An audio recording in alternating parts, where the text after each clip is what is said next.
ओम श्री गणेशाय नमः। नमस्कार बंधुगण, आपण मानंकु समस्तंकु आपणक निजस्व चैनल ज्योतिष दर्पण को मु हार्दिक स्वागत करुछि। आसंतु जानिबा कोन कहूछि आज आपणक राशि आपणक दिन। तेबे चलंतु सबुदिन परि भिडियोटी को आरंभ करिबा एक सुंदर सुविचार सहित। बंधुगण, चिंता करी निजर शक्ति नष्ट करिबा परिवर्ते समाधान खोजिबा पई सही शक्ति को व्यवहार करिबा भल होइथाय। तेणु जो व्यक्ति परिस्थिति को देखि भयभीत होगा परिवर्ते रास्ता खोजी थाए से ही सब बेले आगक बढ़ी थाए।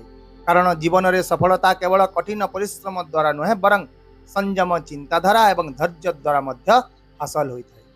एबे आसंतु जानिबा आजिर पंचांग। आज हेउची 10 मार्च 2026 मंगलवार, चैत्र मास कृष्ण पक्ष सप्तमी तिथि अनुराधा नक्षत्र। आज राहु काल सकाळ 6:09 रु 8:32 पर्यंत रहिबा। तेणु एही समय मध्य आपण कौन शुभ बा नूतन काम आरंभ करंतु नाही। सेहीपरि आज अमृत मुहूर्त अर्थात दिन सबुठारु शुभ समय सकाळ 8:35 रु दिवा 10:50 पर्यंत रहिबो, जहाँकि समस्त काम पाई एक भल एवं शुभ समय हेबो। चंद्र आज बिच्छा राशि रे एवं सूर्य कुंभ राशि रे गोचर करिवे। एबे आसंतु जानिबा तुला राशि पाई आज दिनटी किपरि कटिबो। आज दिनटी विशेष भाव में आपणक पई भाग्य एवं उत्साहर एक दिन हेबो। आपण निज भितर एक भिन्न प्रकार आत्मविश्वास एवं शक्ति अनुभव करिवे। किछि समय धरी आपण जो कठिन परिश्रम करि आसुचंती ताहा आज धीरे धीरे सकारात्मक फलाफल देवा आरंभ करिवो। आज आपणक जीवनर गुणवत्तार उन्नतिर संकेत रहिछि एवं आपण निजर प्रयास गुड़िकर संतोषजनक फलाफल मध्य पाइबे। तथापि आज आपण भावना उपरे आधारित कोनोसी निष्पत्ति नेबारु दूरे रुहंतु। जदि आपण आज धैर्य एवं बुझामणा सहित आगक बढ़े तेबे दिनटी निश्चित भाव में आपणक पई अनेक भल सुजोग आनीदेव। यह व्यतीत आज दिनटी आपणक कठिन परिश्रम एवं श्रृंखला सहित निजर लक्ष्य आड़क आगक बढ़ा प्रेरणा जोगाइब। तेबे आसंतु जानिबा आज दिनटी आपणक पई चाकरी, क्यारियर, व्यवसाय एवं शिक्षा दृष्टि किपरि रहिबो। तेबे आज दिनटी आपणक कार्य एवं क्यारियर पई एक बहुत भल दिन हेबो। चाकरी करुवा व्यक्ति माने काम रे भल प्रदर्शन करिवार सुजोग पाइबे। आपणकर कार्यनीति एवं समर्पण आपणक उपरिस्थ अधिकारी मानक प्रभावित करिवार संभावना रहिछि। आपण निज बॉस को विश्वास जीतिबारे आज सफल हेबे एवं आपणक काम पाई प्रशंसा मध्य पाइबे। तथापि आज कार्यक्षेत्र में किछि छोट मोट परिवर्तन देखा जाई पारे, जहाँ भविष्य में आपणक पाई लाभदायक साब्यस्त हेबो। जदि आपण एक नूतन चाकरी खोजुचंती किंबा दीर्घ समय धरी सुजोगर अपेक्षारे रहिचंती तेबे आज ए दिगरे किछि सकारात्मक संकेत मध्य पाइबे। सेहीपरि व्यवसायी मानक पई दिनटी किछि उत्थान पतन सहित आरंभ होई पारे, किंतु धीरे धीरे परिस्थिति आपणक सपक्ष रे आसीबा आरंभ करिवो। व्यवसायिक कार्यकलाप गुड़िक सक्रिय रहिबो एवं आपण निजर अभिज्ञतार पूर्ण लाभ मध्य उठाइबे। एहा छडा आज किछि नूतन व्यवसायिक संपर्क मध्य सृष्टि हेबार संभावना रहिछि, जहाँ भविष्य में आपणक पई लाभदायक प्रमाणित हेबो। आउ मध्य छात्र छात्री एवं युवक मानक पई आज एक उत्साहजनक दिन हेबो।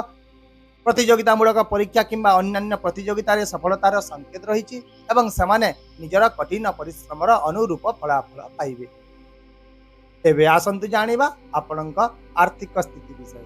तेबे आर्थिक स्थिति दृष्टि आज दिनटी पूर्व अपेक्षा टिके भल रहिबो। आर्थिक लाभ पाई किछि सुजोग आसीबो एवं आपणकर आर्थिक स्थिति मजबूत हेबार मध्य बहुत संभावना देखा जाउछि। ता सहित धन वृद्धि पाइबो एवं भौतिक सुख सुविधा मध्य वृद्धि पाइबो। तथापि आज आपणको निज खर्च उपरे टिके नियंत्रण रखिबाक पड़िबो। एहा व्यतीत जदि आपण कोनोसी एक बड़ निवेश किंबा एक गुरुत्वपूर्ण आर्थिक निष्पत्तिर योजना करूछंती तेबे प्रथमे जणे अभिज्ञ एवं वयस्क लोकंकर परामर्श निहाती नियंतु, जहाँ आपणक पई बेस लाभदायक रहिबो। तेबे जानिबा आपणकर स्वास्थ्य विषय। तेबे स्वास्थ्य दृष्टि आज एक साधारण दिन हेबो, किंतु किछि सतर्कता निहाती आवश्यक रहिबो। आपणकर व्यस्त कार्यसूची मानसिक थक्का सृष्टि करिवो। तेणु समय समय मध्य किछि समय पई विश्राम नियंतु। क्रोध एवं चाप को एड़ाइबा को चेष्टा करंतु। एक संतुलित खाद्य एवं एक नियमित दिनचर्या बजाय रखंतु, जहाँ आपणक स्वास्थ्य रे उन्नति आनिबो। यदि आज आपण निजर मन को शांत रखा चेष्टा करेंगे तेबे आपण मानसिक एवं शारीरिक भाव में शक्तिशाली अनुभव मध्य करेंगे। वर्तमान आसंतु जानिबा आपण पारिवारिक, सामाजिक, प्रेम एवं वैवाहिक जीवन विषय।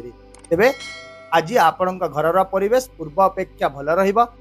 परिवार मध्य रही जेकोसी मतभेद किंबा भूल बुझामणा धीरे धीरे समाधान हो परिवार समस्त सदस्य परस्पर को समर्थन करुवार देखा परिवार मध्य एक समन्वयर वातावरण रहा छड़ा आज किसी विशेष कार्य जो आपण समाज रे सम्मान मध्य पाइबे आपणकर सामाजिक कार्यकलाप वृद्धि पाइब एवं आपण किसी भल लोकंक सहित संपर्क मध्य जोड़ी पारिबे आज धार्मिक एवं आध्यात्मिक कार्यकलाप रे आपणकर आग्रह वृद्धि पाइब जहाँ आपणक मन में शांति एवं संतोषर भावना आनीदेव सेहीपरि आज प्रेम संपर्क रे सकारात्मक फलाफल देखा यह छड़ा निजर प्रेम संपर्क को जो माने विवाह रे परिणत करने को चाहूँगी से आज दिनटी बेस अनुकूल रहिबो कौनसी जने विपरीत लिंगर सदस्य सहित आज आपणकर बंधुता वृद्धि पाइब एवं आपणकर आकर्षण मध्य लोक माननको प्रभावित करिवो आउ मध्य जदि आपण विवाहित अटंती तेबे आज दिनटी आपणक वैवाहिक जीवन पाई मध्य एक भल दिन हेबो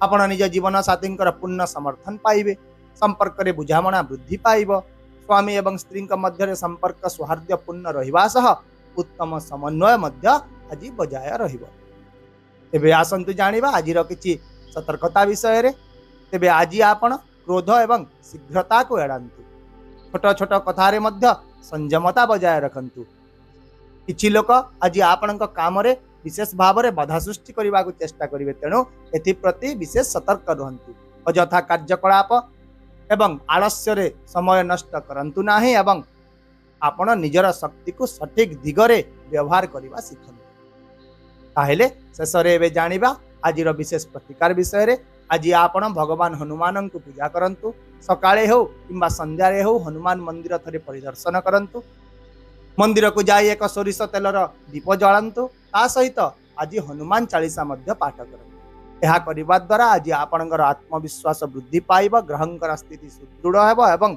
आपणक कार्य रे रहितिबा बाधा गुड़िक दूर हो आशा करुच्ची भिडियोटी को आपण सकारात्मक चिंताधारा सहित ग्रहण करेंगे एवं आपणकर दिन को आहरी सुंदर करेंगे यदि आपण को आमर ये भिडियोटी पसंद आसिला तेबे दयाकोरी भिडियोटी को हाइप करंतु शेयर करंतु एवं आपणकर मूल्यवान मतामत कमेंट बॉक्स रे निश्चित भाव में जणांतु ता सहित आम चैनल को सब्सक्राइब करने को मध्य भूलंतु नहीं कारण प्रत्येक दिन आमे आपणक पई आनी थाउ सठिक सहज एवं निर्भर योग्य राशिफल तेबे आसंता काली पुणी देखा हेबा आउ एक नूतन राशिफल वीडियो सहित से पर्यंत विदाय दियंतु नमस्कार जय जगन्नाथ।